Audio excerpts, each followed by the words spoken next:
Thanks for joining us online today as we continue in our study of the book of Romans. Years ago, I went with my family to visit relatives in the state of Maine, and I had an uncle who was an avid sailor. So he took us out in the boat and he hoisted that sail, and man, across the lake we went under the power of that wind. And it was a great experience. But I thought, boy, if we ever took the sail down and had to make our way back to shore under our own power using the paddles, well, that wouldn't be such an enjoyable experience. And that's a bit of a picture of the Christian life. God empowers us to live in a supernatural way, and as long as we're living under His power, it's like us sailing across the lake in that boat. But we choose to ignore God, we choose to try and pull this off in our own power, we might as well pull out the paddles. I mean, it is a long haul across the lake, and it's not such a good experience. Well, this morning, I want to talk a bit about what is the result of trying to live the Christian life in our own power. So if you got a Bible, if you'd turn that open to Romans chapter 7, we're going to start in verse 1. We're going to go all the way through verse 25, asking that question of the text: what is the result of living the Christian life in our own power? In verse 1, Paul starts by celebrating the fact that we've come out from under the jurisdiction of the law. Now, the law was a set of rules and regulations taken from the Old Testament, and the Pharisees added their own, and those were the standard by which followers of God had to live, and they failed. Universally, they failed, and it was frustration. It was paddling across the lake without the powers. But we've come out from under that jurisdiction, and Paul celebrates that in verse 1. He says, "Or do you not know, brethren, for I'm speaking of those who know the law, that the law has jurisdiction over a person as long as he lives?" Look, I've served overseas in a number of different countries, and every country has an Independence Day, a day they celebrate. And what are they celebrating? As a nation, they came out from under the rule of a foreign power. The book of Romans is a celebration of the fact that we've come out from under the rule of sin and the rule of law. And that's happened due to a death. Now in verses 2 and 3, Paul's going to use an illustration for marriage to illustrate this point. We're not developing a theology of divorce and remarriage from this. We're only using this to illustrate that a death has set us free. It has brought us out from a jurisdiction. Here's what Paul says: "For the married woman is bound by law to her husband while he is living. But if her husband dies, she is released from the law concerning the husband. So then, if while her husband is living, she is bound to another man, she is called an adulteress. But if her husband dies, she's freed from the law, so that she is not an adulteress, though she is joined to another man." The point is simply this: the woman, while her husband is alive, is bound to him. When he dies, she is free. A death has freed us from us being bound to the law. And Paul talks about that death in verse 4. He says, "Therefore, my brethren," there's the connector, "you also were made to die to the law through the body of Jesus, so that you might be joined to another, to Him who was raised from the dead, in order that we might bear fruit for God." So we're no longer tied to the law. We're no longer tied to the jurisdiction of sin. We're released from that, and we're now connected, tied to Jesus. Here's what Paul says, verses 5 and 6. "For while we were in the flesh, the sinful passions which were aroused by the law were at work in the members of our body to bear fruit for death. But now we have been released from the law, having died to that by which we were bound, so that we serve in the newness of the Spirit and not in the oldness of the letter." We had all these details, and all they did was tell us we were wrong. But when we die with Christ, we're raised anew to life in the Spirit, and we're connected to God. So in verse 7, Paul brings home this frustration we had. What shall we say then? Is the law sin? All right, so we had this problem with the law. Was the problem with the law? No, Paul says, may it never be. On the contrary, I would not have come to know sin except through the law.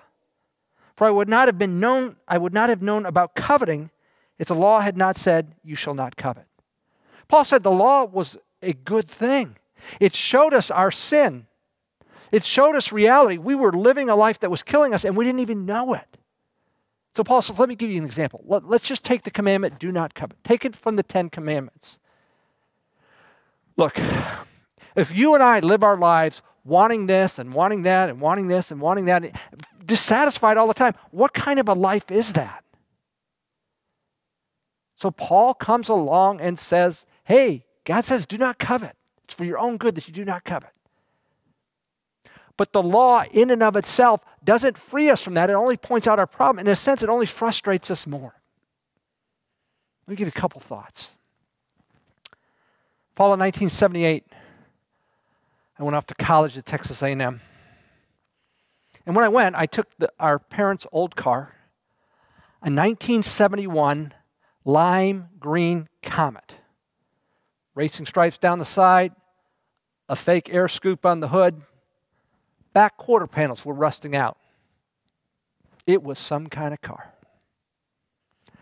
Now my roommate, his grandmother, in the fall of our senior year in high school, 1977, bought him a brand new Mach 2 Mustang. And then we went with a guy from our high school who lived right below us. And when he graduated in the spring, May of 1978, his parents bought him a Z28 Camaro. So we go up to the dorms, each of us with our cars, and because we were guys, we had to park way off campus. And on Sunday nights, the cafeterias were closed, so a group of us would go out to eat, and rather than all of us driving, we'd choose people to drive. Well, about week 2 or 3 or 4, I said, hey guys, I can drive. They said, no, man, you're good, you're cool. Oh, come on, I don't want you guys to burn. No, Andy, it's all good. It's all good. It's all right. They didn't want to ride in my car. My 1971 lime green Comet with the fake air scoop and the back quarter panels rusting out. See, I picked that up. And you know what I wanted? It's the only time in my life I've cared about a car. I coveted a car that other people would want to ride in. But saying to me, do not covet, didn't change the issue. It only frustrated me all the more.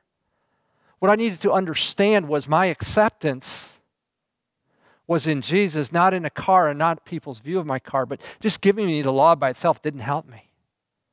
You know, maybe for you it's not a car, it's a vacation. And this is hypothetical and it's pre-pandemic, but you didn't have a lot of money. So you did a staycation. And man, you went to the Lincoln Zoo. And you went to Morrill Hall. And hey, your kids were little and it was kind of tight to fill a schedule. So you did the Children's Museum twice. And then to kind of knock it out of the park on the last day, you went to the Omaha Zoo, world-class zoo. And that's all good until you get on Facebook and you see your friends and they did their vacation in Disney. And when you saw that awesome exhibit in Morrill Hall, they were in the United Kingdom and their kids were taking a picture with Mickey. And you did the Omaha Zoo, but they were at SeaWorld in Florida. And don't covet. See, Paul's point, he's just using one example. The law in and of itself, because of our nature, it doesn't do us any good. The problem's not with the law. The problem's with our nature, and that's what he's going to talk about here, starting in verse 8. But sin, our nature, taking opportunity through the commandment, produced in me coveting of every kind. See, do not covet didn't help it. It just wanted me make me covet all the more. For apart from the law, sin is dead, or my awareness of sin was dead. I still had a problem, but sin brings it to light. I was once alive apart from the law, or I thought I was. But when the commandment came, sin became alive, and I died. I became aware. I've got this problem. And this commandment, which was to result in life, proved to result in death for me. Why? Because it pointed out my problem, but it didn't solve it.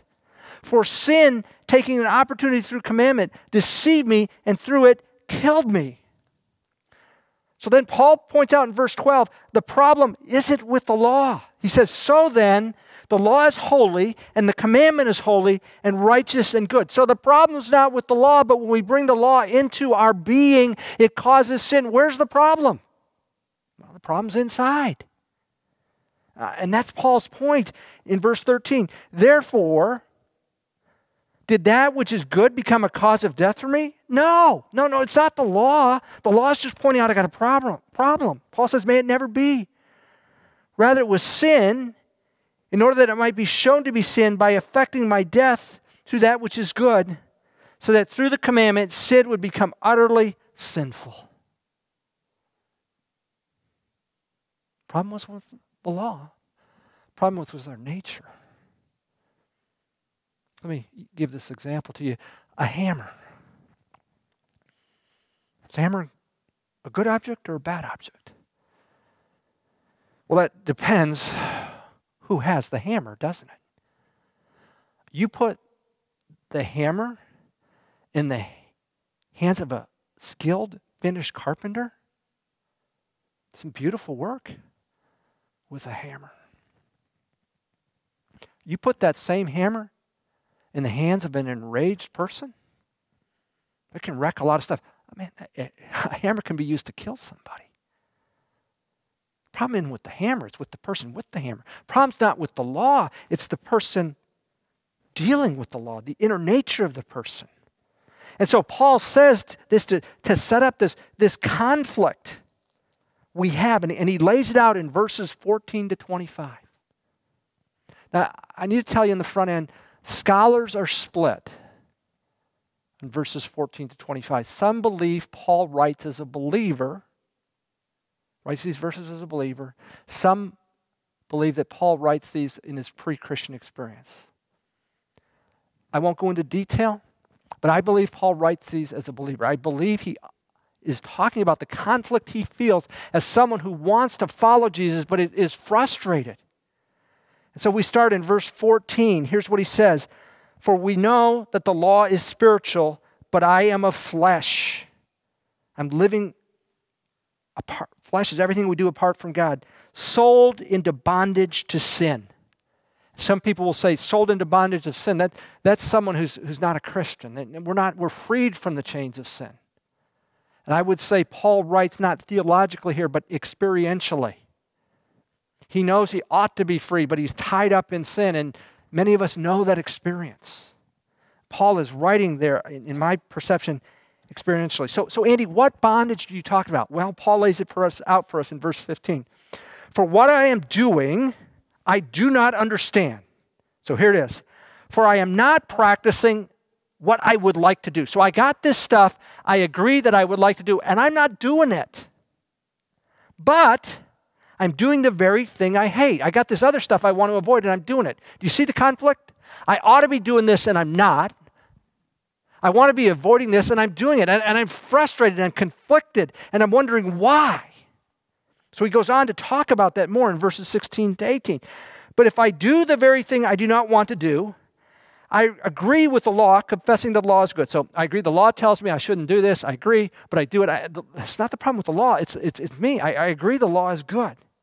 So now, no longer am I the one doing it, but sin which dwells in me. For I know that nothing good dwells in me, that is, in my flesh, everything apart from God.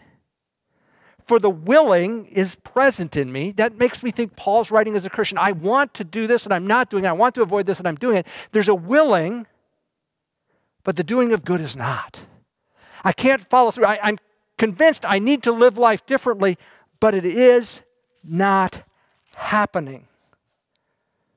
So he repeats the defeat he feels in verse 15. In verse 19 he says, for the good that I want, I do not do. But I practice the very evil I do not want. But I'm doing the very thing I do not want. I'm no longer the one doing, but sin which dwells in me. So Paul says, yeah, I've got the law of God. And I agree that this is good and this is bad and I should do this and I shouldn't do that, but I'm doing just the opposite. I'm frustrated. It's driving me crazy. And it's telling me something is wrong inside. So I've never made homemade ice cream. But I've tasted it, and it's really good. Here's what I understand briefly. You get a bunch of ingredients, and you put them in the ice cream maker, and you let it do its thing for a while, and you get product in the end. If you buy the best of ingredients, and they're not spoiled, and they're not bad, and you put all the ingredients in the ice cream maker, and you get a bad product out, you've got to say something is wrong with the ice cream maker. Something's wrong in the process. Something's defective in the machine. Something is wrong if all our ingredients were good. Look, we're putting the law of God into our lives. And we're agreeing it's good, and it's holy, and it's perfect. But the result we're getting is awful. That's what Paul's saying. It's awful. Something is wrong inside. And Paul keeps repeating that in various ways. He says then, I find then that the principle that evil is present in me, the one who wants to do good. For I joyfully concur with the law of God in the inner man. J.I. Packer is a well-known scholar, and he looks at that verse 22, and he says that is the voice of a Christian. He concurs that the law is good in the inner man. If you're a sinner, you don't pay any attention to the law. You don't care about it. You do what you want and don't give it a second thought. But I see a different law in the members of my body, waging war against the law of my mind and making me a prisoner of the law of sin, which is in my members. So where's all this going? It's going to verse 24. Paul, a frustrated man, wretched man that I am. Here's the question. Who will set me free from the body of this death? And we'll get an answer to that question in just a second. But we started asking this question. What's the result of living the Christian life in our own power? Look, Paul wrote in 2 Corinthians 5:17, if anyone is Christ, he is a new creation. The old things have passed away, new things have come. Paul isn't writing of that experience. John 7, Jesus was speaking, and he said, look, if you trust in me, rivers of living water will flow out of you. That's life, and Paul's not having any of that experience. And he's frustrated. And he's wondering what to do. So we ask this question, what is the result of living in our own power? Frustration and failure are the results of living the Christian life in our own power. Frustration and failure are the results of living life, the Christian life in our own power. So why does Paul write this? Because I think this details the growth experience of every follower of Jesus. In most cases, it is not a snap and we're there. See, sin is what we knew. It was an illegitimate way of meeting legitimate needs. It was our go-to. And though the chains of sin have been broken, we go back, we hear that voice, we heed it, and we call.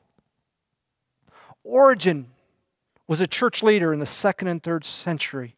He said this, the subduing of the flesh, that life we live apart from God, is a process. It is not overnight. It's a gradual force of habit. Sin had become so natural, so typical. We're used to obeying it. And the process of going to God with our legitimate needs, instead of going to sin to find an illegitimate way to meet legitimate needs, is something we learn and we have to grow in, and it doesn't come naturally. Look, when we moved to Lincoln, I was working at Lincoln Breen, and we built a house down at 93rd and Old Cheney, 2003. 2004, talked to me about the church plant, and we started in 2005, meeting up north.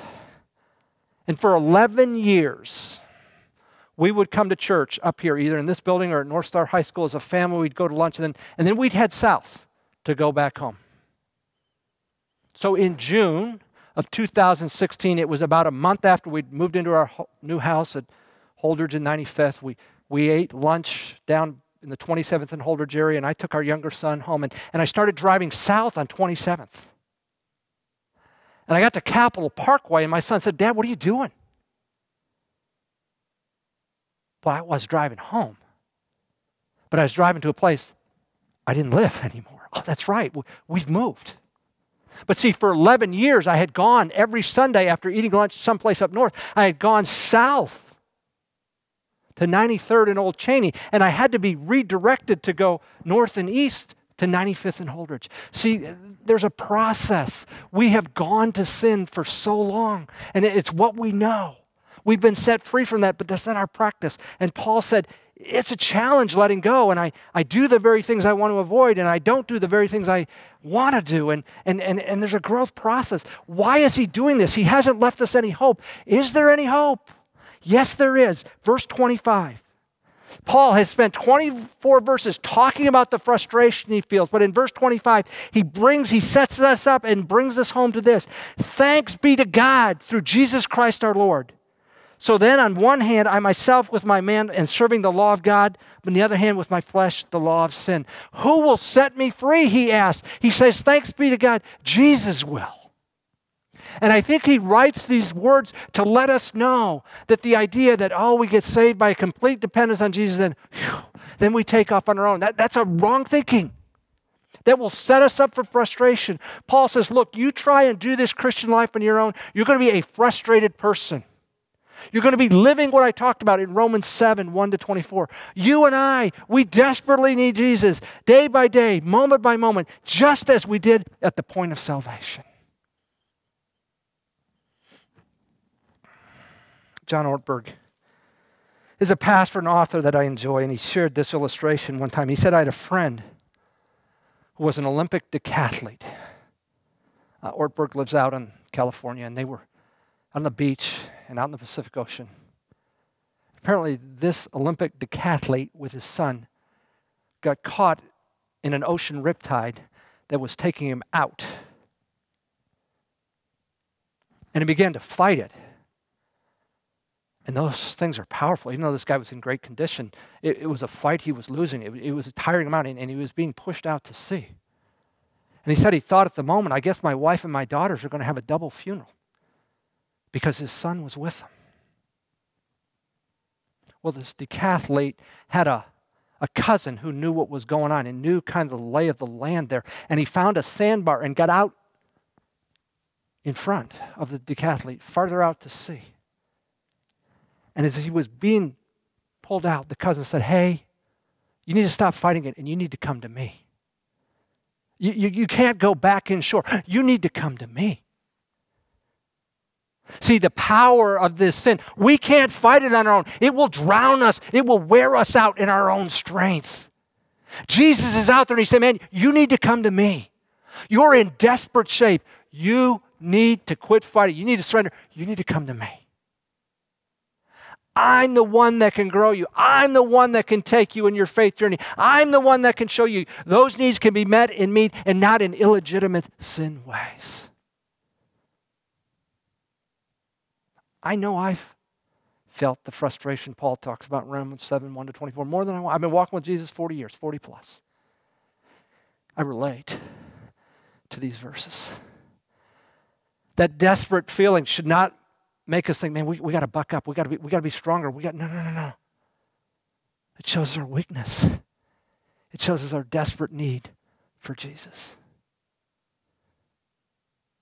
And this, if we're not weak and desperate enough, I think this COVID pandemic has only shown the light more. How out of control we are. And we wonder how long. When will life return back to normal? When can I start doing this, that, and the other? And if we're honest, we don't know. And there's a brokenness. There's a desperation. There's a what do I do to this? And how do I figure? And how do I plan? And how? We don't know. But there's something beautiful. There's something worthwhile that can be salvaged out of this desperation. We can let that push us to Jesus. In the moments of anxiety, in the moments of I don't know, in the moments of I'm not sure of, in the moments when I don't know, Would you go like you're in that riptide and we just cling to Jesus? Let him hold you. You try and fight it on your own. We try and fight it on our own. We're going to drown. We're going to die in frustration.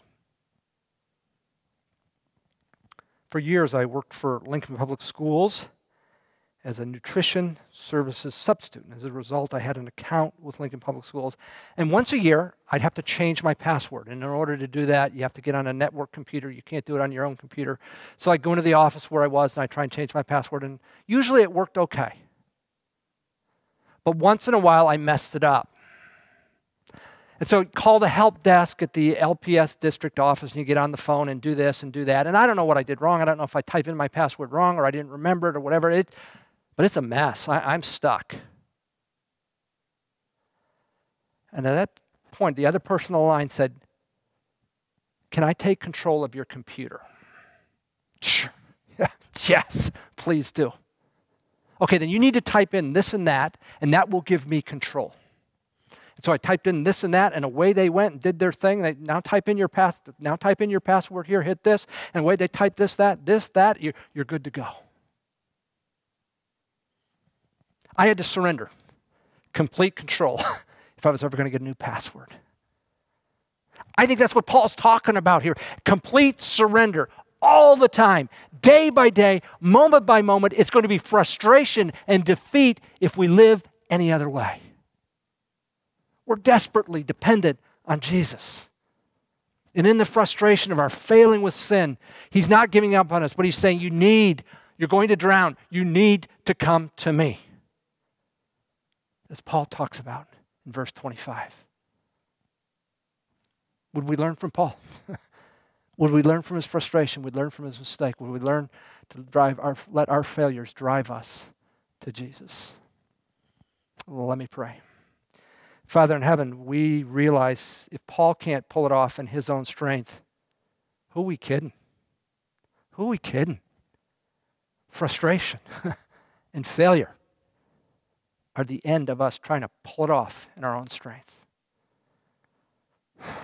Lord, as we're being washed out to sea, would we heed Jesus' call, come to me? Lord, it's those feelings of desperation, loneliness, and uncertainty are compounded in this COVID-19 crisis. Would we see that as all the more reason to come to Jesus? We pray this in his name. Amen.